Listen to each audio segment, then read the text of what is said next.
At excited na din ako mga bossing ko na mabuo itong Raider 150 Malaysian concept natin mga bossing. Kaya ngayong araw for today's video is umpisahan nga natin to. At kung napansin nyo naman mga bossing is nirepeat na nga pala natin tong ating chassis ng kulay gray. Kaya ito na nga pala yung kinalabasan mga boss at kulay silver na din yung iba. Syempre nakaready na nga pala tayo ng tools dyan mga bossing dahil ngayong araw is umpisahan na nga pala natin buuhin tong project bike ko. Kaso lang parang minamalas kasi tayo mga boss dahil ngayon ko lang sana umpisahan to ngayong umaga kaso sobrang lakas ng ulan. At kung tingnan nyo naman mga boss, tumutulo na ngayong bubong natin sa sobrang lakas ng ulan. At syempre ulan yan at hindi natin mapipigilan kaya wala talaga tayong ibang choice mga boss kundi antayin na lang natin kung kailan humuhunong yung ulan. Kaya nagkape muna ako mga boss habang nag-aantay kung kailan matapos tong ulan mga boss. At syempre natapos na nga yung ulan mga boss, hindi na nga natin to patatagalin, umpisahan na natin. Kaya sa ditong banda mga boss, kinukuha ko na nga pala yung mga tornilyo natin na gold bolt dyan. At syempre nagkuha na din ako ng langis mga boss para sa pagbalik natin dun sa ating chassis lagyan natin ng langis para iwas kalawang na din. Pagbuo ng chassis mga boss para hindi tayo mahirapan sa pagkabit ng makina, inuuna ko muna yung front shock natin at saka yung tipos para mapurma na talaga yung ating chassis as tumindog na siya.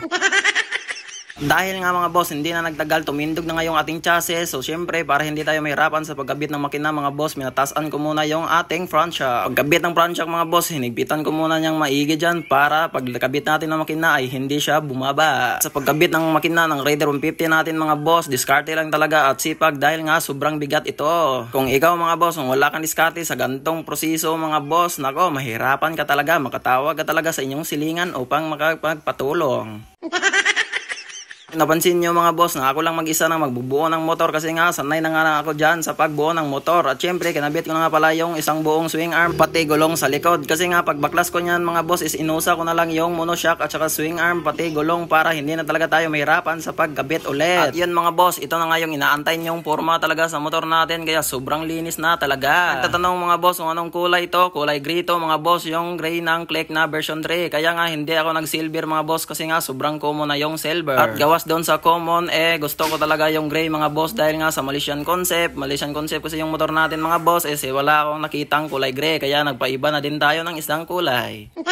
At syempre yung ibang tropa natin na solid supporters natin mga boss na nagko-comment sa ibaba di natin kalilimutan i-shoutout yan. At ito nga pala yung nag-PM sa atin mga boss dahil nga ito yung mga solid supporters natin i-shoutout natin to. Kay John Aaron Pabroa mga boss, shoutout sa iyo idol. Og shoutout rin kay Chubby Sopas Makalandag idol. Og shoutout rin kay Bossing Boss, parang pares kami ng pangalan hehe. Og shoutout rin kay Clint Lope Gomez. Og shoutout rin kay Walay Bisyo. Ang sabi niya idol, bigyan mo ako ng pisa sa Raider ko, palagi po ako nakapalo sa iyo. So bale idol wala mo na akong mabibigay ngayon dahil nga naubos na nga ng ibang tropa ko. Pero wag kang magalala idol dahil bibigyan kita kapag meron akong pinaglumaan dito. At sa solid na supporters natin dyan mga boss na palaging nagsusubaybay sa atin na hindi ko pa na shoutout. So antay-antay lang mga boss dahil sa next video is shoutout ko kayo. At sa hindi pa nag-comment mga boss, comment ka lang dahil shoutout talaga kita. At syempre mga boss, focus muna tayo dito sa ginagawa ko mga boss. At dahil nga na-testing na nga natin yung ating wirings na pinasiga natin yung ating signal light. So okay naman mga boss. So hindi ko na pinatagal mga boss, isusunod ko na din yung ating side cover. At syempre hindi natin kalimutan yung mga tornilyo dyan mga boss, baka maglaglag kapag magwaswasanay tayo.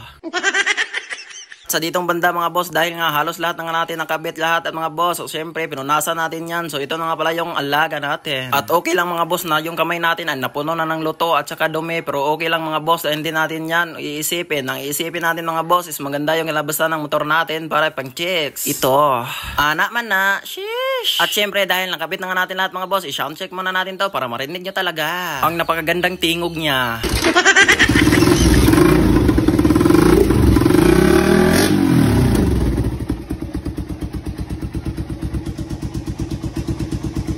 At ang problema lang dito mga boss is medyo may singaw nga lang yung ating pipe pero okay lang yan mga boss dahil papalitan lang natin yan ng gasket. At yung gulong natin mga boss sobrang tarong talaga sa ating rear fender.